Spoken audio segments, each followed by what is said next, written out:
Okay, good evening, November 23. Lower time frame entry pa rin ito.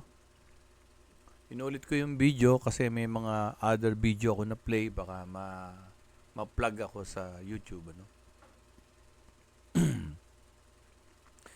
Sa higher time frame, we still have this support and resistance from the monthly support zone, September high.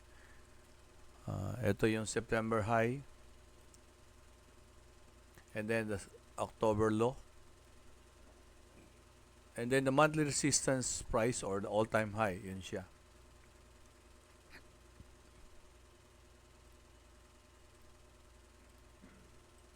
And before tayo bumaba sa lower time frame, kung mapapansin nyo, this is the high, this is the lower high, and this is the low, and this is the higher low. High of October and lower high of November, low ng October and higher low ng November. Kung ma-maintain ito, anong mapapansin nyo? Parang merong triangle. So if it is a triangle, it could be a consolidation on a monthly time frame. Although the price,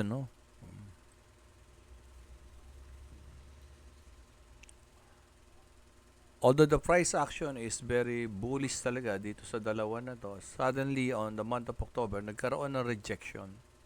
Seller ito. Yan. And if you will closely observe the body ng October and the body of November, somehow the body of November is smaller than the body of October. And there's still another rejection, same as October, dito sa November. Kaya lang, hindi pa siya tapos. We still have 1 week. Marami pang pwede mangyari. So now we are aware that the price is still moving below this, between these ranges ng support and resistance. So we go lower time frame kasi even if we're going to enter lower time frame as low as 1 minute, we have to consider the higher time frame support and resistance para guided tayo. Sa weekly, nagbawas tayo ng mga lines na blue lines. So we have this as our first week ng November, low.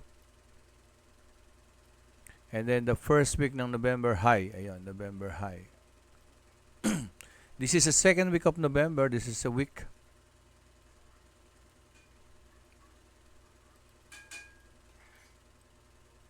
Yan, para kitang-kita. Medyo in-expand ko.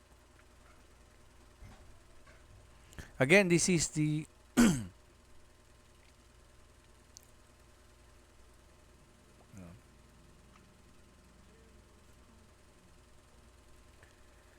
this is November low, week 1 to. This is the high. This is the week 2. This is the high of the week 2. And this is the low. At doon din nag-open. This is the low ng week 3. And this is the high ng week 3. And every week may 5 days. Dapat ino-note natin yon. And dito sa weekly, mapapansin natin, almost 1, 2, 3. This is the high and this is the high. High, lower high. And this is the rejection, price rejection ng seller. Another price rejection and meron din rejection sa baba. So, kung titingnan mo tong weekly na to, somehow this is undecided. Last week, for 5 days. Nag-open dito, nag-close din, almost the same, Medyo may kwan din. And then the week below and the week above shows indecision nung week na yon. So now we know that the price is in between these two price of the week 3. Baba tayo ng daily kasi if we are going to go down lower time frame as low as 1 minute, we have to narrow yung tinitingnan natin kasi malilito tayo. So at least with these lines, guided tayo. So malayo na yan, malayo na yan, malayo na yan. Ito ngayon yung pinaka-significant. At the moment, ha. So these are two bearish candlestick.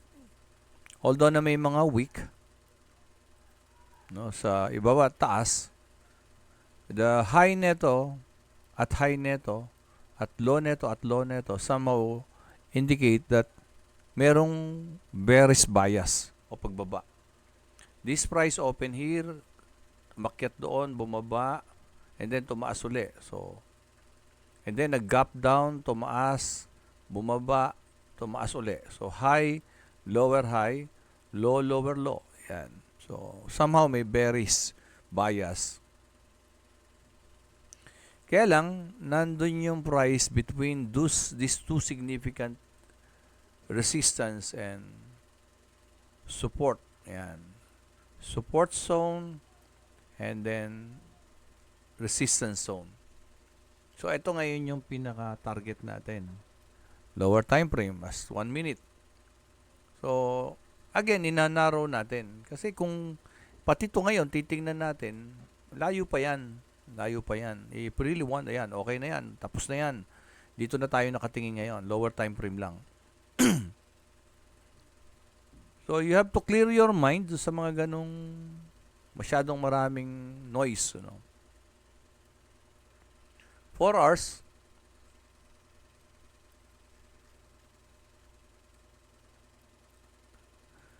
So, this is now the day 5 high ng week 4 and this is the day 5 low ng week 4. Diba? And this is the day 4 low ng week 4 and this is the day 4 high ng week 4.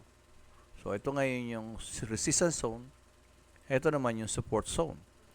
And as you can see, merong mga bullish fair value gap. By history, this is 1 hour. Dito naman, 15 minutes. Kaya, para makita mo to, you have to go down lower time frame, 15 minutes. Dito, you have to go down 1 hour. Para makita kung saan siya nanggaling. So, we go down 1 hour para tingnan natin yung bullish fair value gap na 1 hour. So, ayun siya. This candlestick high and this candlestick low, in between, yung pagitan na yon is the fair value gap, 1 hour time frame.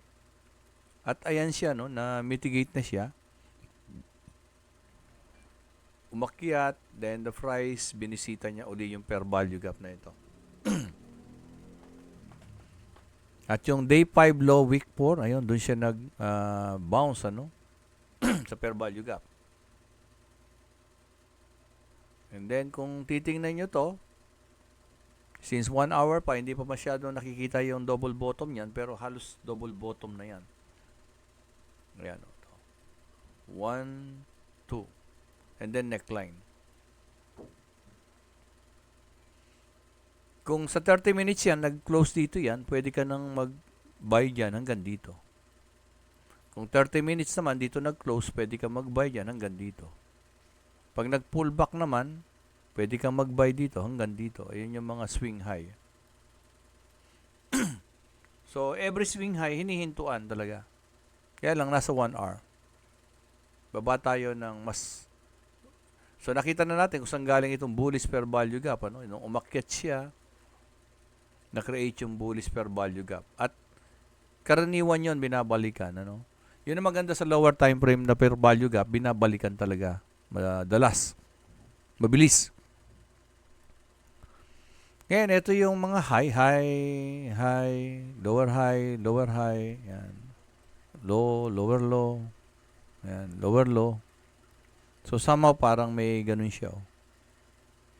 And dito, nag-break out, pull back, yan. Masyadong malaki yung pansulat ko.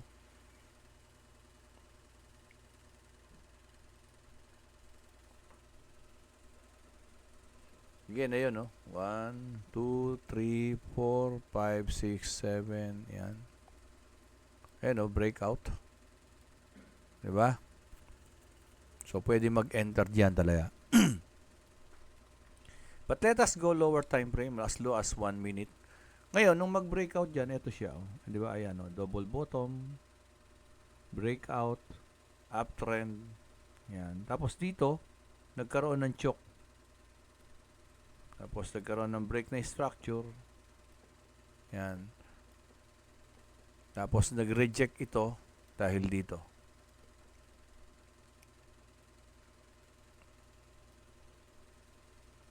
So kung titingnan natin ito, 4 hours tayo. Sige, akit muna tayo ng 4 hours.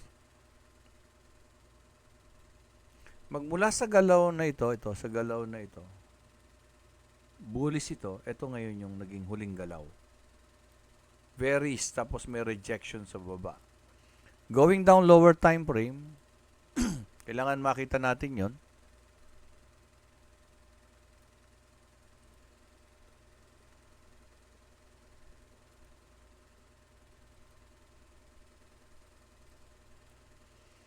So, ayun siya. Nauntog dito dahil dito sa swing high na yan. Ito, nung umaakyat, nauntog dito dahil dito sa swing high na yan. Ito, ganun din. Ito, swing high na yan, di ba? Every time na mamimit yung swing high, ayun, no? So, ngayon, bumalik siya. Kaya lang, medyo malalim yung pagkakabalik. This is high, lower high, low, lower low. And then, there's a fair value gap. Bearish, pababa, 5 minutes. And then, there's a bullish fair value gap, yung paakyat. So, ito, hindi pa to na i-close. So, maaaring ito yung binabalikan ng price para i-close. Kaya may bias tayo na bearish on a lower time frame. Yan. But remember, ito yung breakout. So, pababa man ito, this could be a retest of this breakout. Pero sasamantalahin natin yung pagbaba niya.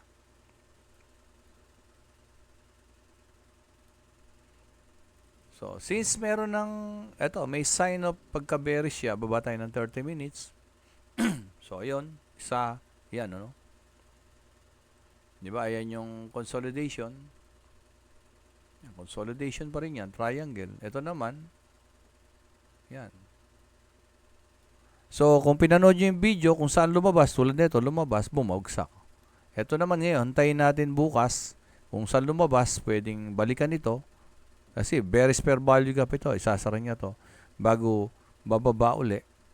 Magre-react dyan, bago magre-react dito, bago babagsak uli. Para i-close itong bullish fair value gap. So, 30 minutes, baba tayo ng 15 minutes.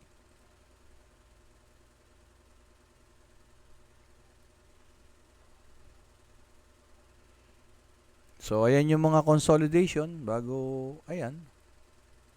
Ayan. Ito naman yung nabubuo ngayon. Pero ito, may consolidation din dito kanina. Baba tayo ng 5 minutes. 5 minutes. Ayun o, ito. So, ito, maliit na kanito. Pero pag bumaba ka kasi sa, ayan bearish fair value gap, 5 minutes. Naka-mark na yan sa atin. Ito, support. So, ayun o. Diba? Tapos nag-breakdown. Tapos ito naman, kasalukuyan, no? So, hintayin natin kung saan lalabas. Dito o dito sa baba. Pero kung bababa tayo ng 1 minute, ito yung pinapaliwanag ko kanina. Yan. So, from this consolidation, ayan, nag-breakdown. O, yun. Tapos dito, nag-consolidate na naman yan bago bumagsak. So, whenever there's a consolidation on a lower time frame, pwede kayong mag-enter. Yan. So, bukas magkakaroon tayo ng actual na pag-execute ng trade ng market execution.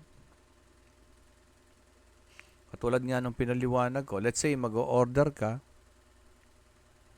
So, itong market execution na to, papalitan nyo ng pending order. Kung iniisip mo yung price, for example, ito, price is tataas, gagawin mo dito, buy stop.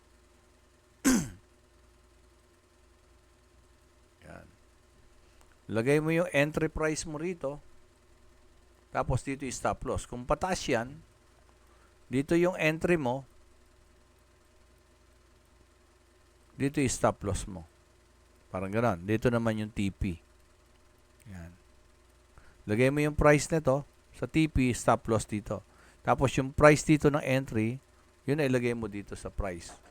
Tapos, pindutin mo. Pagka yung price umakyat dyan, so may execute yung buy stop.